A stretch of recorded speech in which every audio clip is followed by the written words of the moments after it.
Hello dears, അപ്പോൾ നമ്മൾ ഇത് നോക്കാൻ പോകുന്നത് പട്ടുപാവാടയുടെ തിയറി ക്ലാസ് ആണ്. ഓക്കെ, പട്ടുപാവാട നമുക്കറിയാം, കുറച്ച് മെഷർമെൻറ്റ്സും കാര്യങ്ങളെ നമുക്ക് വേണ്ടിയുള്ളൂ. പട്ടുപാവാടയ്ക്ക് ആദ്യം വേണ്ടത് നമുക്ക് ഫുൾ ലെങ്ത് ആണ്.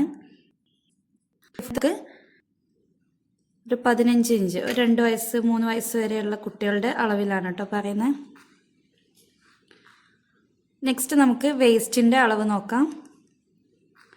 വേസ്റ്റിൻ്റെ അളവ് നമുക്കൊരു 12 ഇഞ്ച് വരുന്ന ഒരു കുട്ടിയാണെന്ന് വിചാരിക്കാം. അപ്പോൾ നമ്മൾ ഇതിൽ ആദ്യം കാണേണ്ടത് full length minus band length ആണ്. അപ്പോൾ ഫുൾ ലെങ്ത്ത് മൈനസ് ബാൻഡ് ലെങ്ത്തിന് നമ്മൾ ആദ്യം കാണണം. അപ്പോൾ ബാൻഡ് നമ്മൾ എത്ര വീതിക്കാണോ എത്ര വിഡ്ത്തിനാണോ നമ്മൾ കൊടുക്കുന്നത് അതാണ് മൈനസ് ചെയ്യേണ്ടത്. അപ്പോൾ 1 ഇഞ്ചിലാണെങ്കിൽ നമ്മൾ ഈ ഒരു ഫുൾ ലെങ്ത്ത് നിന്ന് 1 ഇഞ്ച് മൈനസ് ചെയ്യുമ്പോൾ നമുക്ക് 14 കിട്ടും. പ്ലസ് നമുക്ക് എന്ത് വേണം, തയ്യൽ തുമ്പ് 1/2 ഇഞ്ച് വേണം. അപ്പോൾ നമ്മൾ ക്ലോത്തിൽ മെഷർമെൻറ്റ് കൊടുക്കാനുള്ള ക്ലോത്തിൽ നമ്മൾ മാർക്ക് ചെയ്യുന്നത് ടോട്ടലി 14.5 ഇഞ്ചാണ് മാർക്ക് ചെയ്യേണ്ടത്. ഫുൾ ലെങ്ത്ത് എന്ന് പറഞ്ഞാൽ അടിവശം മുതൽ താഴ്വശം വരെയുള്ള 14.5 ഇഞ്ചാണ് മാർക്ക് ചെയ്യേണ്ടത്. നെക്സ്റ്റ് നമുക്ക് നോക്കാനുള്ളത് വേസ്റ്റിൻ്റെ അളവാണ്. അപ്പോൾ വേസ്റ്റ് നമുക്ക് 12 ആണെന്ന് ഞാൻ പറഞ്ഞു. അപ്പോൾ 12 പട്ടുപാവാട വരുമ്പോൾ നമുക്ക് പ്ലീറ്റ്സ് ഇട്ട് കൊടുക്കണം, നെറിവ് കൊടുക്കണം. അതിന് വേണ്ടിയിട്ട് 12 ഇൻറ്റു നമ്മൾ 3യിലാണ് ചെയ്യുക. 12 ഇൻറ്റു 3 ചെയ്യുമ്പോഴാണ് നമുക്ക് പട്ടുപാവാടയ്ക്കുള്ള നെറിവ് കൂടുതൽ കിട്ടുക. ഓക്കെ, അപ്പം നമുക്ക് 12 ഇൻറ്റു 3 എന്ന് പറയുമ്പോൾ 36 ഇഞ്ച് വരും. ഓക്കെ, 36 വരും. ആ ഒരു 36 നമ്മൾ 2 ഫോൾഡ് ചെയ്ത ക്ലോത്തിൽ നമ്മൾ കൊടുക്കേണ്ടത്. ഓക്കെ,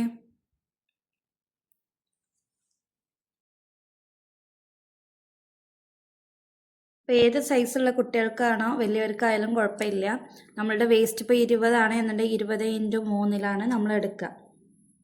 അപ്പോഴാണ് നമുക്ക് 60 ഇഞ്ച് കിട്ടും. ഇതാണ് ഒരാളുടെ മെഷർമെൻ്റ് എന്ന് പറയുന്നത്. വേസ്റ്റിൽ നമുക്ക് ക്ലോത്തിൽ കൊടുക്കേണ്ട മെഷർമെൻ്റ് എന്ന് പറയുന്നത്. ഇനി നമുക്ക് പ്ലീറ്റ്സ് എങ്ങനെ ഇട്ട് കൊടുക്കുക എന്നുള്ളത് നോക്കാം. അപ്പോൾ പ്ലീറ്റ്സ് നമുക്ക് ഇട്ട് കൊടുക്കണം എന്നുണ്ടെങ്കിൽ എല്ലാ പ്ലീറ്റും ഒരു സെയിം അളവിലായിരിക്കണം. അപ്പോൾ ആ ഒരു സെയിം അളവായിട്ടുണ്ടെങ്കിൽ നമുക്ക് പ്ലീറ്റുകൾ നല്ല വൃത്തിയിൽ കിട്ടത്തുള്ളൂ. നമുക്കിതൊരു ക്ലോത്ത് ആണെന്ന് വിചാരിക്കാം. നമ്മൾ ടാപ്പ് പിടിച്ചിട്ട് ഓരോ ഇഞ്ചുകളും ഇതുപോലെ മാർക്ക് ചെയ്ത് കൊടുക്കുക. ടാപ്പ് പിടിച്ച് നമ്മൾ ഓരോ ഇഞ്ചും ഇതുപോലെ മാർക്ക് ചെയ്ത് കൊടുക്കുക. അപ്പം നമുക്കിതിന് ഓരോ നമ്പേഴ്സ് ഇട്ട് കൊടുക്കുക, 2, 3 അങ്ങനെ നമ്പേഴ്സ് ഇട്ട് കൊടുക്കുക. എന്നാലേ നിങ്ങൾക്ക് പെട്ടെന്ന് ക്ലിയർ ആകത്തുള്ളൂ.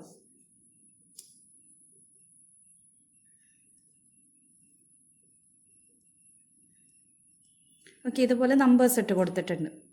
ഇനി നമ്മൾ ആദ്യം ചെയ്യേണ്ടത് ഈ ഒരു ഇഞ്ചിന് നമ്മൾ അവിടെ വെക്കുക. നമുക്ക് തയ്യൽ തുമ്പ് ആവശ്യമുണ്ട്. നെക്സ്റ്റ് ചെയ്യാനുള്ളത് 2 ഇഞ്ചിനെ എടുക്കുക. ഇതുപോലെ 2 ഇഞ്ചിനെ എടുത്ത് 3 ഇഞ്ചിനെ ഉള്ളിലോട്ടേക്ക് മടക്കി 4ാമത്തെ ഇഞ്ചിലോട്ടേക്ക് വയ്ക്കാം. ഓക്കെ, ക്ലിയർ ആവുന്നുണ്ടെന്ന് വിചാരിക്കുന്നു. നെക്സ്റ്റ് 5ാമത്തെ ഇഞ്ചിനെ നമ്മൾ ഫോൾഡ് ചെയ്ത് 6നെ ഉള്ളിലോട്ടേക്ക് മടക്കി 7ൽ കൊണ്ടുവെക്കുക. അപ്പോൾ ഇങ്ങനെയാണ് പ്ലീറ്റ്സുകൾ നമ്മൾ സെറ്റ് ചെയ്യുന്നത്. അപ്പോൾ എല്ലാ പ്ലീറ്റ്സുകളും സെയിം അളവിലായി കിട്ടാൻ വേണ്ടിയിട്ടാണ് ഇതുപോലെ നമ്മൾ മാർക്ക് ചെയ്തിട്ട് ഫോൾഡ് ചെയ്ത് വെക്കുന്നത്. Okay, thank you.